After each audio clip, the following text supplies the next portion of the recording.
There's no reason just because I was born in the United States that I'm obligated to stay. Maybe my life could be a bit more adventurous. Maybe I could live someplace interesting. So it appealed to me. And I had three spots on my list. The criteria for me had to do weather was a big one. I like warm. I do not like crazy, hot, humid. Ooh, did not like that. So, number one on my list was central Chile. There were some people looking at building a thing there, sort of a community. And I went there for a few weeks in early 2013, liked it.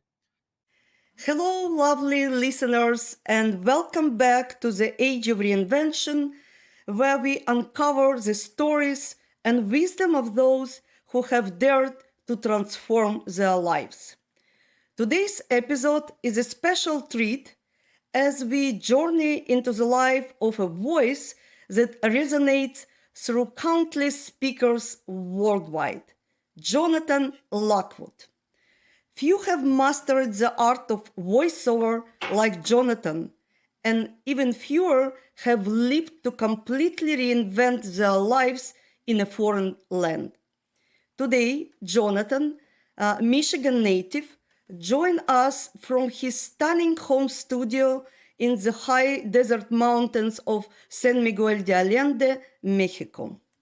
From the bustling stateside urban life in the different US states to serene Mexican retreats, his relocation story is about embracing new cultures, finding new rhythm, and rediscovering passions in new settings. So grab your coffee, settle in, and dive into this exclusive insight into taking bold steps toward personal and professional fulfillment. Hello, Jonathan. Happy to have you in my studio. Hello, Emily. Pleasure to be here. Thank you, thank you. And I would just jump to the main question, which I believe will get a good start to our conversation. You reinvented yourself several times during your lifespan. First, by relocating, secondly, professionally, by being mobile and working remotely long before it became the well known trend. And third, by rediscovering your own world spiritually at age of 38 and finding your own way to freedom and authenticity. Where did you find the internal power and courage to start the new life chapters? I can't see how I will answer that without talking about the kind of elephant in the room when it comes to reinvention, life shift. And that was coming to realize that the religious organization I had been born into, I was in the third generation of it, wasn't what it purported to be. For lack of a better term, it was a cult. It was an apocalyptic religious cult. And I'm not interested in interfering with others who remain in that organization. But when I came to realize, and I remember the day, it was September 15th, 2004. I was at that time 38 years old, and I just couldn't believe it. It took me a while to comprehend and begin to wonder, how did this happen to my entire family all of these years? So it was very difficult. I didn't know what to do. I thought I would just fade as others had done, move away and just ease away from everyone. And I did do that. I moved to Southern California with my daughter, who was 17 at the time. That was in 2005. But I just couldn't. My mom would call me up and start asking me questions. Are you no longer going to the meetings and all that? And I finally had to tell her, look, you do you, but this is not what it claims to be. I'm quite certain of it. And I can't continue to pretend it is what it claims to be. So that wasn't easy. At the same time, it's been 20 years this year. I'm thinking about having a party. As difficult as it is, I tend not to write about it as much as I used to. because in the past, when I would write, I would say, "This is the best and most important thing that has ever happened to me. It's amazing. It's wonderful." And yet people would come in all the time, and it would particularly be older women. I noticed they would always say, "Oh, this pain, the sorrow. Oh, I'm like, did you read what I wrote?" I mean, I understand they're trying to be nice, of course, but it was a wonderful experience, not only waking up, but experiencing what it's like to live in a completely different world where up is down and down is up, and you do what you're told and you don't engage in independent thinking. Oh, never do that. And to move away from that and start putting together an authentic life. And so I did that. It took some time, and it's been 20 years now. My parents, unless something has happened recently, are still alive. My mom is 90. I believe my dad will soon be 92, but they will not see or speak to me, not for any bad thing I did, but just because I admitted I don't believe this organization is the sole channel of communication from the almighty creator of the universe to planet Earth. That is a pretty extraordinary claim, I think. So, because of that, I'm now an apostate and they won't talk to me. But it's okay. I'm living a great life now and I'm the better for it. I understand that it was not so easy for you over all this period of time, as even now, after 20 years speaking about it, full of emotions, and it's all understandable and acceptable. And I really commend you for this. The emotion is joy, Emily. Absolutely, absolutely. I fully agree with you. But I believe it was some power inside you, or maybe a desire to be authentic to yourself, and this desire for freedom to be, I don't know, aligned with your values, and your values as a human are not less valuable if you are not part of some religious congregation, I would say. But I believe that it's really probably shaped all of your life, your internal flame, or maybe questions about important things in life. But I leave it to you. Thank you very much for sharing it. Or maybe you can add something in this regard, because I'm still amazed by people who, there are many people living under a similar condition, even in similar, say, congregation. And I understand the hardship of your parents, being parent myself, and you are parent. But with all this, some people really dare to transcend, dare to get out of. What do you think is a secret here? It's a good question. A lot of people ask me that question, and they look on with a type of awe as I'm speaking, like they just can't picture it. And I get that. I will share with you, I was not cut out to be a dissident. I really wasn't. I was more of a person who went along. I would just say that clearly I proved to be something other than I thought I was, because for me, it did not seem like I had a choice. What am I going to do? Continue living in this silly world where I'm pretending that something is true that isn't? I guess some people do that. I couldn't do it. I couldn't imagine myself doing it. So I didn't feel I had a choice. Interesting. Okay, let's move to your next reinvention adventure, I would say. You made significant lifestyle change by moving from the United States to San Miguel de Allende, Mexico. First of all, what inspired this move, and how has living in the high desert mountain city with cultural significance influenced your personal and professional creation? And why you selected Mexico in the first place? Okay. Yeah, I can talk to that, I think. So it was about 2005 when I was leaving Flint, Michigan. That's where was living. I had lived in Michigan all my life. So I was 39 in 2005. My daughter was really interested in moving to Southern California. I had decided to move there. Again, originally, just to kind of fade away from the situation I just described. I was a little concerned about all of the clients I had in my local market there in southeastern Michigan. Would it be out of sight, out of mind if I just moved? But it proved not to be. That was a non issue. The first client I remember who called me after I moved to California, he said, "Hey, Jonathan, I've got a couple of scripts for you. Can you take care of those in the next day or so?" And I said, "Yeah." And I said, "I'm not living in Michigan anymore. I moved to Southern California." And he said, "Oh, great." He said, "Can you do the scripts?" What did it matter? It just took a while for me to realize that it wouldn't matter. And so it was the idea that you could do this from just about anywhere that inspired the idea that maybe I might do this from just about anywhere. Moved to Southern California, was disillusioned at that time about what you could buy as far as real estate. It was just insane. So I had a number of friends living in Phoenix who said, "Hey, come here, much better deal." And I did. Bought a house there, put in a pool, was living a great life. But there came a time when I realized maybe I could live someplace really cool.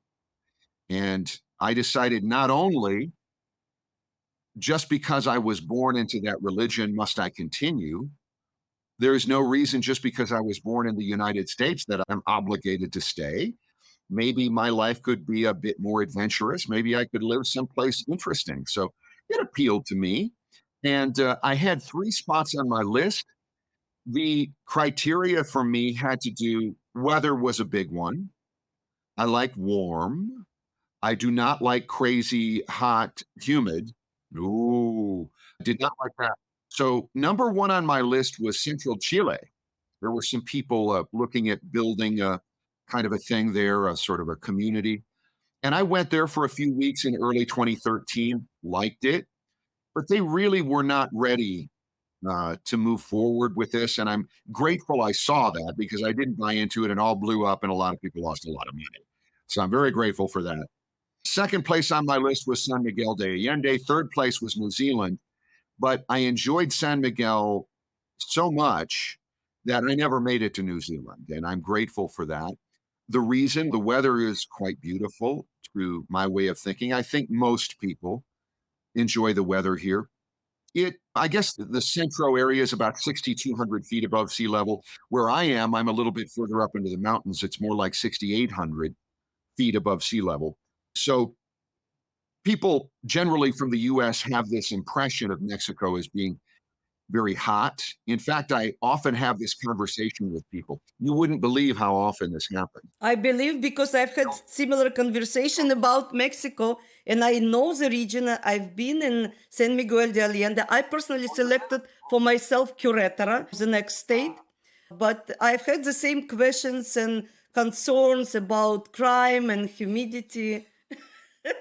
There's that, but this is the funny one. This happens even sooner than that. They say, "So where are you in Mexico?" And I say, "I am in the high desert mountains of central Mexico." And they'll say, "So by the beach then?" People don't know And I'm like, geography, sorry. "What about, I guess Americans in general think of Mexico as these resort towns, and they're lovely. But no, I live right in the center of the country, up in the mountains. It is nice and warm. We do have a rainy season, which is about to come on right now. We also have a winter. So that winter is really maybe 3 months. Starts December, January. By the end of February, it usually starts warming up again. But there is no month in the year where the average high temperature is below about 73 Fahrenheit, nor above about 86, 87 Fahrenheit on average. So I like that. Sleeping weather most of the year. It is between about 53 and 63 at night. In the winter, it will get colder down into the 40s, sometimes even the high 30s. But that weather works great for me. I love it. It's also a town that people ask a lot about, are there cultural tensions?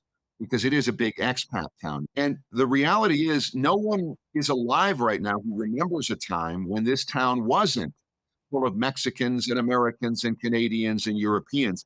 Guy came here in the late 30s, early 40s to start an art university. And he did that. And so after World War II, a lot of returning soldiers accepted the GI Bill that would pay for their college. And they came here to San Miguel. And that was what kind of began the proliferation of expats into San Miguel. As a result, you've got all of it's one of the early Spanish colonial cities. So it's just gorgeous. You've got the narrow cobblestone streets in Centro, the Gothic churches, the beautifully manicured trees in the Jardin in the city center. But you've also got, because of all of the people moving from everywhere, which does include a lot of expats, but does include a lot of people from Mexico City and Guadalajara. If they're not moving here and buying property here, they're coming here for their weekends off because it's this town is held as dear for its role in the Mexican Revolution and stuff. You've got that. As a result, there's all of these amazing restaurants and nightclubs and art galleries and just things like that that one might not think they would find in a town of this size. So I loved it right from the beginning, and so I never went anywhere else. I moved here. It's been exactly 10 years this month that I moved here, and it was one of the best decisions I've ever made in my life.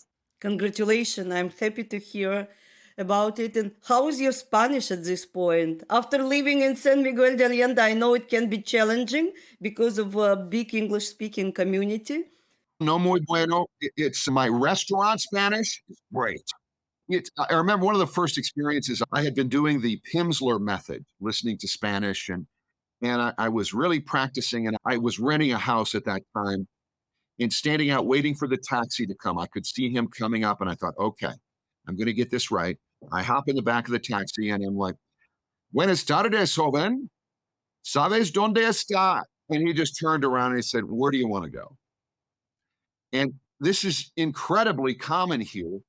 I'm not going to say 100% of the Mexican population speaks English, but I'm going to say probably 35 or 40% are fluent, and another 30% or more can speak English better than I can speak Spanish, probably in most cases. It's interesting you should mention that. It does create a situation in which you don't feel an extraordinary incentive to speak Spanish because everybody speaks English here, or almost everybody. But just about 5, 6 months ago, I hired a Spanish teacher who comes to my house twice a week, and we're working our way through the lessons. And I'm determined to improve because I should. There is your reinvention, latest reinvention, finally to speak Spanish in a country you are living and probably became already citizen, I assume. No, not a citizen. I've been a permanent resident though for many years. I came here as a temporary resident, and I think about 6 years or so ago I became a permanent resident. No, but it's courageous step, and I know that it's not easy. I myself relocated several times to the country with completely new language and culture, and I understand that it's not easy, especially being after 50. But I'm interested in your cultural observation as a US citizen living in Mexico for 10 years already. I read a couple of your articles, but it was a while ago. And since then, after COVID and latest changes, I believe you probably have new observations that you can share with us. Sure, I've had more chance to reflect on them since maybe I wrote some of those early articles, but they are basically the same. I lead off when people ask me this question with, love it here. I like it. I like living here better than I do the United States, which is no, condemnation of the US. I like it here better. That said, I'm not going to be there tends to be among expats here a kind of a competition. It's a weird competition. The competition is to prove oneself more culturally sensitive than the next gringo. And it takes a weird form every now and then. I lived in the United States until I was 48 years old, and I know that most people in the United States don't like really loud music. If people were partying really loud or blowing off fireworks all hours of the night, that would be considered rude. Okay. That is something that happens here a lot. It is a very loud country, certainly a loud city, San Miguel is. And the reality is, you do have to adjust to it. It is the culture here. We have the responsibility to adjust to it. But someone new will come and go on a local message board and say something like, "Wow, those fireworks were loud last night. 4 in the morning? Really? What do you guys do to sleep through that?" And And of course, a lot of people are level headed and kind and they give them recommendations. But there seem to be some who seize upon this opportunity. When I moved to the humble land of Mexico, I knew there would be changes to make. Unlike you, why don't you move back to your blessed Canada, where everything is? It's bizarre, but they're trying to compete to prove themselves more culturally sensitive or more Mexicanish than the average gringo or something. I don't like that part. But as far as Mexicans are not like that, or precious few are anyway. With Mexicans, the thing is, you'll always hear it is a non confrontational society. And I'd say that's certainly true. And that can be nice. You can count on nobody jumping in your face or getting too aggressive with you, which I like. But I, And they're very polite. Actually, I found sure. very polite in with friends, with family, and even with strangers. Right. Yeah, it is. I would say, and obviously, you can't paint any group of people with a broad brush, but generally speaking, that is absolutely true. There is, at some point, you realize it's so non confrontational that a lot of people are just not honest sometimes when they're in a situation where they might have to say no and they don't want to say no. And you're perfectly happy with them saying no. Say no if the answer is no. Now, all of these things are funny most of the time until you start building a house or creating a business or something here, as some of my friends have. Then it gets really frustrating because sometimes their interest in not being confrontational does just mean they'll lie. And it's just, again, I come from a culture in which if I lied at work, my boss would say, "What are you talking about?" And I would get in trouble. They would call me out on it. I've determined here, my wife is from Mexico too. I've determined here, and this may be true, that it's not necessarily considered rude to lie in Mexico. But what is rude is calling someone out on a lie. Ooh, be careful. My wife knows that the person is lying to us. I know, and I'm like, Ben, come on. And she don't say anything. Okay. I've learned to navigate this pretty well, I think. I am not saying that people in Mexico lie more than people in other countries. They're just polite. They're just afraid to say no or really get to confrontation. I've had similar experience, and I'm Westerner from this point of view. And let's be honest and say sometimes you're not getting the straight story sometimes because of their interest in being kind and polite and non confrontational. So that is something you have to adjust to. This town is it's great for us. We love it here. My wife is originally from Torreon, Coahuila, which is a rather large town in the north of Mexico. She moved here a few years before I did, and I met her here. We both love it. It's we live out in the country, built a house out here, moved in about 6.5 years ago. And so we don't have as big a problem as many do living in Centro and in other crowded areas with the fireworks that blow off at 4 or 5 in the morning. We get them, but they're a little more in the distance. We love where we live. We have lots of friends, both people from the US and Canada and Europe and Asia and lots of Mexicans. And it's getting more and more crowded. It's true. We drive into Centro when we go in less often than we used to. We usually drive up to the local mall, which is really close to us. They've got a big parking lot and there are always taxis there. And we'll taxi into Centro and get a taxi back there. But it's home now. It's been 10 years. I might be missing some of the things that are different from the US. And there is a really big art, cultural ambience of this place. I think there's always something going on. I remember looking on San Miguel local newspaper, or meaning online, and the festivals and exhibitions and I don't know, reading and some performances. And even at COVID time, it was a little bit, and I believe now it's flourishing again. Yeah, it's true. It's great. Things appear to have recovered. Unfortunately, lots of businesses went away that it appears won't be heard from again. That's unfortunate. But yeah, it's seemed to be rocking pretty well now. There's a bunch of new restaurants and bars and galleries and stuff in Central. Do you have some Mexican clients? Voiceover clients? Yes, I do. I'm going to say two-thirds of my clients are in the US and the other third are from all over the world. Sometimes people hire me to do voiceovers. Occasionally, they will ask me if I will do something in Spanish, and I'll tell them, you really don't want that. I can do it. It's not going to sound authentic. I did one time. Somebody demanded that I do it was like an on hold system, but it was very brief. And I worked on it really hard with my wife to make sure it sounded right, and I did that. What more often than that, though, what I'm hired to do is a Mexican company will want me to do, say, a corporate video for them. They want it to be in American speaking English, but they want me to pronounce the company name and maybe certain cities and a term or two here and there. They want to make sure I'm pronouncing that properly in Spanish, and I'm certainly able to do that. Okay, and just to a little bit discover for our listeners what you are doing, I need to say that Jonathan had an extensive and successful career as a voiceover artist.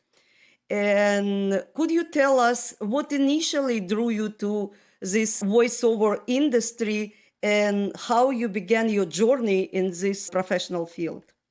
I started working in radio when I was 17. In my high school, they used to have it was a forensic speaking competition, and one of the divisions, the categories within it was called radio news. So I entered that and did well. I would go to the state competition and then I started getting the idea maybe I could work at a radio station. So there were a couple of local radio stations in my tiny town of East Tawas, Michigan, where I grew up. And I made a little tape of myself on my parents' little tape recorder of reading the news. And they told me throw a commercial or two on there. So I made that up. And so they hired me when I was 17. I was working in radio. I ended up working in radio until I was 32. So I worked in radio for 15 years. Uh, you soon learn after getting a job that it's not just reading the news or playing music. Part of your job is doing commercials for local businesses. And so I began to do that. By the time I was about 19, I started to notice that another station I was working at later, the salespeople would often request me to do the voice of the commercial. And that was nice. By the time I was 20 or 21, I was working at a station in Saginaw, Michigan. And some of the older guys would say, you're good at commercials, at voiceovers. And I'd say, oh, thank you. No, you're good at this. And that led to the first. And no special training, not special acting or voice training as many artists actually coming from. No, I just had an ear for it. And that's why this term, they used to call it voice talent. I always felt uncomfortable saying that when somebody asks you, what do you do for a living? I'm a voice talent. I'm talented. And then so people use the word voice actor, and I'm like, that's reaching a little bit, isn't it? Actor. But the truth is, it does, for some of the more successful voiceover people, it does come down to an acting ability. When somebody is directing you, you have to be able to hear what they're telling you to do before you can do what they're telling you to do. And I'm somebody who's pretty good at being able to do that. And some people I know from trying to direct others for many years just can't do it. You tell them to do this and they do something else. So that was something apparently I was good at. But the first time I got a call, I was doing overnights at a radio station in Saginaw, Michigan. And so I would sleep from maybe 6:30 a.m. until 1 or so in the afternoon. I had an old high school friend who used to call me up knowing that just to wake me up and cause me trouble. And so my phone rang at about 9 a.m. and I picked it up, and it was like this rich Italian voice. And he was saying, hello, is this Jonathan Lockwood? Yeah. And I was like, I just knew this was my friend. I said, yes, this is Jonathan Lockwood. Who is this? And it wasn't my friend. It was the Italian owner of a local production company there. And I was so embarrassed. I said, "I'm so sorry. I thought you were my friend." Anyway, he was okay with it, and he hired me to do my first voiceover outside of the radio station itself. So that's how that happened. And then shortly thereafter, I was really ambitious during those years, sending out a lot of demo tapes, even when they were on cassettes, and getting voiceover work that way. And I would slowly accumulate clients. I would not long after move to Flint, Michigan, and become a program director, excuse me, a production director of a group of stations in Flint. And more people hired me. And eventually I had so many regular clients, I was able to leave my job as production director and just focus on voiceovers. I had a marketing agency for a time there too, which I left behind not many years in.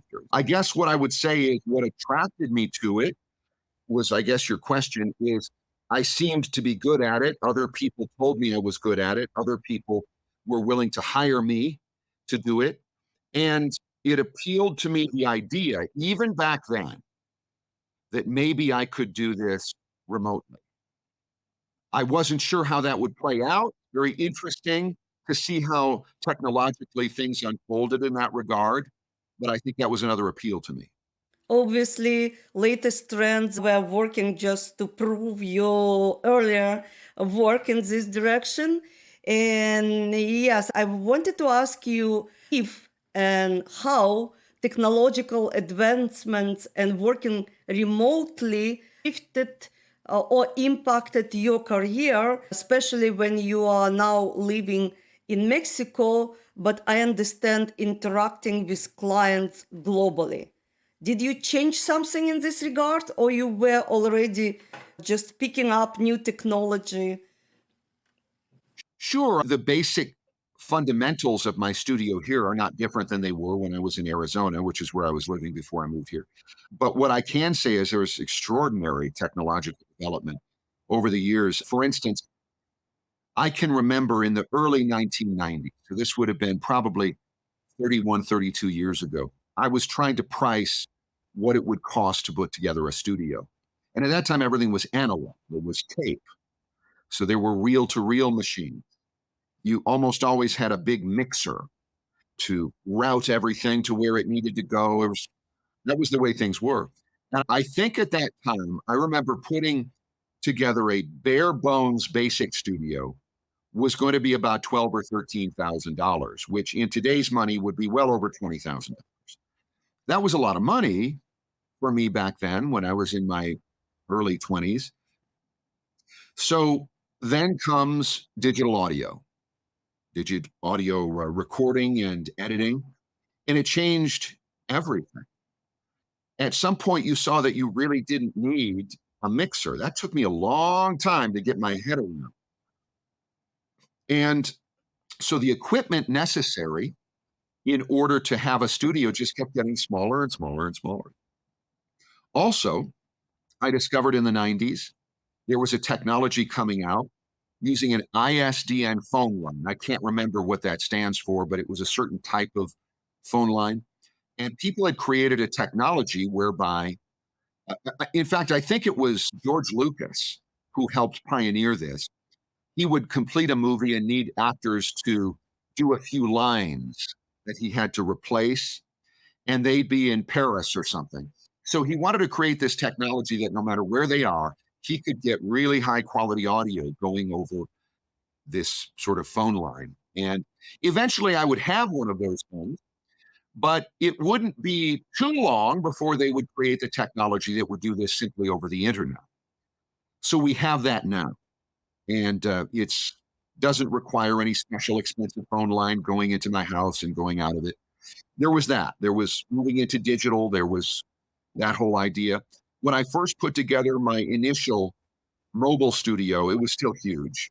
I mean, absolutely enormous by today's standards. And now it's quite small, actually. And I'm grateful for that. Yeah, when I talk about remote, I really don't use that too much because I'm not a huge traveler anymore. We go to Oaxaca every year on a sort of a Mezcal adventure. And, I'm going to, in a couple of months, I'm going back to Michigan for my 40th high school reunion. I'll be bringing it then. And so it's really nice to be able to have because Your clients generally expect you to be available most of the time. And one of the things that rubs people the wrong way a bit because they're like, you're on vacation. Tell them you can't do it. And you could do that, but I'll show people. We went to Oaxaca last year and I set up my studio and they were like, wow, why are you even doing this? In about an hour and 40 minutes, I made the money that probably almost paid for the whole vacation and I was done. So most of what I do doesn't require a lot of time in the studio, which makes it really attractive to have a mobile studio because half the time what you're doing takes 20 minutes and you're done. So that further incentivizes you, I think, to have a mobile setup. So I do have that. That's not my studio that I'm working out of here in San Miguel. But opportunities to connect with people as we are speaking now and with network with business owners all over the world. I think this one is amazing and it's really what fueling your business. That's the internet. And because most of these clients do not necessarily need to connect with me in real time to coach me. Some people do that. I actually like it when they do that because then there's no question when we're finished that they like what we did. But most of my clients, especially those that I've been working with for some time, they send the script, they just want me to do it. So now what you have is the internet, which has certainly reduced the world to a much smaller place. So people all over the world in Asia and Europe and Africa and South America, everywhere will contact me. What surprises me is how many of them, for some reason, wanted American voice talent. I never would have guessed that, but sometimes they really do. So I'm grateful for that as well.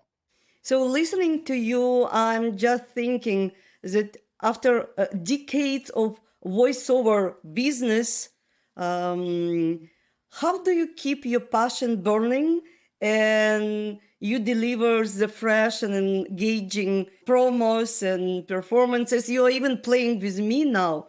Again, what's this internal flame in you? Look, I saw your question. It would have been nice for me to tell you in advance. I have no penchant for voiceovers. Okay. Being honest here, I know it would be nice, right? If we were all being nice and sweet. I really don't. What I have is a gratitude for having found voiceovers, for having discovered that I appear to have the ability to work in this space. And I'm eternally grateful. I'm not really very passionate about it. Okay. And when I started doing interviews like this, people would say that, and I'd say, oh, yeah. And then I'd realize you're not being honest. I assume you want me to be honest here. I'm grateful for voiceovers. There are times when I get a client who knows what they're doing and really puts together a great project. Let me share this. You go back 30 years ago, and the people who, for instance, would hire voice talent, maybe they had big video production studios, these people were extremely experienced because the barrier to entry in that world has gone down remarkably. For a very small amount of money, you can have an amazing set of video tools, and kids in their basement are making tremendous, beautiful stuff. That doesn't necessarily mean they have the discipline or the background to know how you do things. And it's fine, they learn sometimes. But for instance, somebody will hear something I did. It's a beautiful, slow, thoughtful, moody, reflective voiceover. And they're like, oh my God, I want that. I want that. Okay. And they send me a script and tell me I need this in a minute and 45 seconds. And I'm like, that's double the amount of words that you need in order to get that beautiful, slow, thoughtful style that you're looking for. This doesn't register with 70% of the people I share with that. They just imagine that they can give me a script of any size and compare it to something I've done and imagine it'll all just work out swimmingly no matter what time. So, what I'm saying is, a lot of times I find people who understand what I just described to you, and they give me a beautiful script and the time to make it work in the way that they want, and they do a beautiful job with the video. And I do very much enjoy having participated in that and having the final product of it. I can say that. But I would also have to say that's the minimum of the stuff that I do. Most stuff is fine, certainly. but I don't really think about what I'm doing. I'm enough of a professional to know that I want to serve the client. I want to give them what it is that they want. And if I don't give them what they want, they're not going to be happy and come back to me. So that's all the incentive I need to do my level professional best to give them what they want. Okay, looking into the future, what dreams or projects you are still excited about in your voiceover or maybe any other career? One of the things that happened to me when I moved to Mexico within just a couple of weeks is I discovered artisanal mezcal. And what's weird about it is I never was a drinker of spirits. I drank red wine or craft brewed beer, but I discovered this crazy spirit that was just full of all this earthiness and dynamism and beauty. And I could not believe what I was drinking. And so a young friend of mine invited me down to Oaxaca, and we went out way out into the compound, way out into the country where these families were making this spirit in the same way largely they were making it 300 or 400 years ago. And I stood there in awe of this. And I said, this is a thing. This is a whole new thing. And so I started going back regularly. And I do that now, and I bring a lot of it back and I share it with my friends. And it's an absolutely delightful thing that I do. We created a little documentary. It's a 50-minute documentary on my YouTube channel just called Mezcal Hunt, which for people who are really into Mezcal would probably be very interesting. For people who are not, really what it comes down to is about 70% of it is me standing there with the mescalero, with the horses in the background and just taking going, oh God, that's good. Ooh, beautiful. It gets a little old after a while. But we did get the attention of some people, a producer and a director, who are considering possibly working with me to create something like this on a professional level. Can't really get into all of the information, don't really know if it's all going to pan out. I will say they think it's going to pan out. So I hope it does, and we'll see how that goes. That, Emily, will be something I will be passionate about. I will be following. I would be following you, but actually, I'm more for tequila, but I need to learn about mezcal as well. Well, tequila is a type of mezcal that distinguished itself in the 70s. Yeah. And by the way, it's the only drink, I say drink, not spirit, which I don't have headache after. That's why it's outstanding for me. Right. Same with mezcal. Yeah. So many of our listeners are professionals over 50 years old, and they contemplating a significant career change, maybe relocation, maybe reinventing their professional lives. What advice would you give to someone looking to make a transition to the new business direction? New business direction. That's a tough one, especially as you get older. I will share that after the COVID period commenced, I lost a lot of business. I'm grateful that it was as good as it was. So it was nothing devastating, but it certainly affected us. And I found that what I believe would have been much easier when I was younger, it was just so difficult to move forward, to put one foot in front of the other, to discover new ways of marketing my services and things like that. And so, for instance, let's say I do transition to another type of career in the vein of what I was just sharing with you. I'm going to do it because enough people believe in me to potentially invest in something like that, just like enough people believed in me as a voice talent to give me the confidence that I need to move forward. And I guess what it comes down to is just like what I said before regarding what do I do? Okay, I'm in this spot. I'm in a pretty good spot in this religious organization with this family. And I come to realize it isn't true. It isn't what it claims to be. I could continue. I didn't see any future in that. I didn't see any happiness in that. I didn't want to ruin anything for anyone else, but I didn't feel I had a choice. So I would say it would depend on the position that the people that you're describing find themselves in. Are they in something that's already really thriving and good and isn't necessarily problematic? Maybe it's smartest to stick with it. But you are about to start your new project investing in Mezcal. So I see you in the future really turning to this direction, which actually different business. Maybe it's passion for now, which turned to be business. Right. Yes. And so that's what I was talking about earlier. It may well happen, and I find myself really passionate about it. When you meet these guys and women too, there's a lot of women involved in this as well. When you learn about all of the different agaves and the manner in which they make it, and they make it all in different ways, they have the different profiles of these mezcales, the character in them. It's so remarkable. It's difficult to explain. In that little documentary, there's a moment where I'd had a few mezcals that day and we were a little lost. And so the guy turned on the camera and he's like, Jonathan, he just say something. And I said, this is weird, but mezcal changed my life. It sounds silly. It doesn't make any sense. How could an alcoholic beverage change your life? I really don't know. But somehow it seems to have. I'm really passionate about learning more about it. And I learn more and more every day. It's funny, people call me an expert wherever I go. This is an expert. It's just I kept drinking it. And one day people start calling you an expert. But sincerely, You impress people. Look, you are living in magical city, Pueblo Magica, and you are dealing now with magical drink, which is mezcal. So it's all come together. right.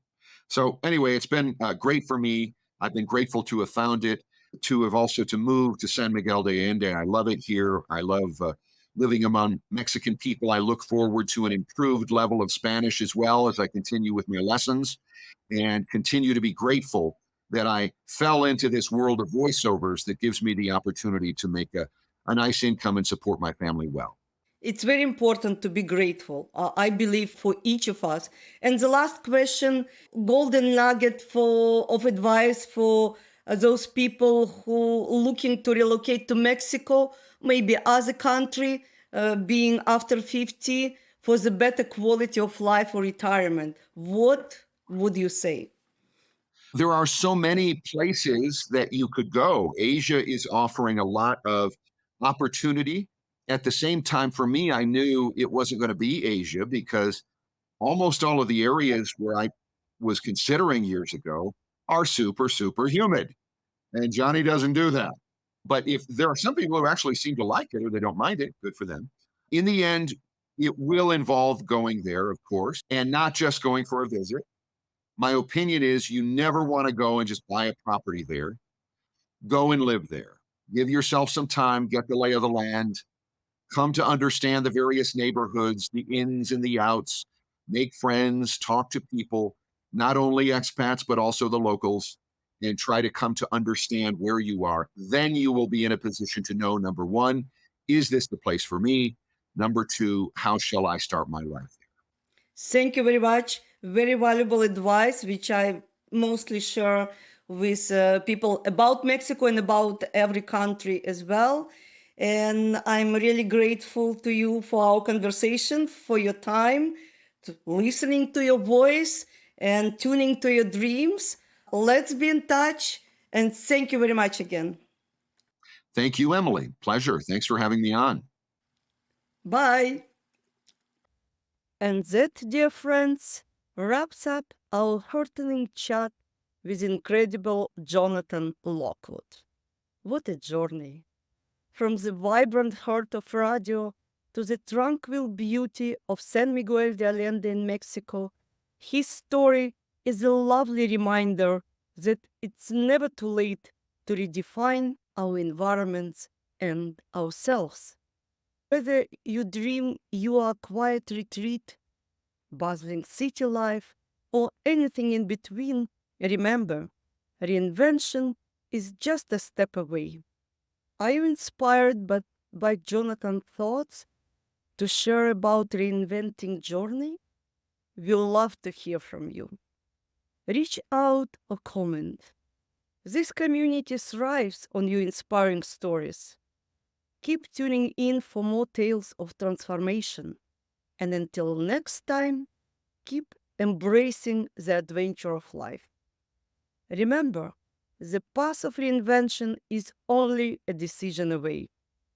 Take care and see you on the following Age of Reinvention episode.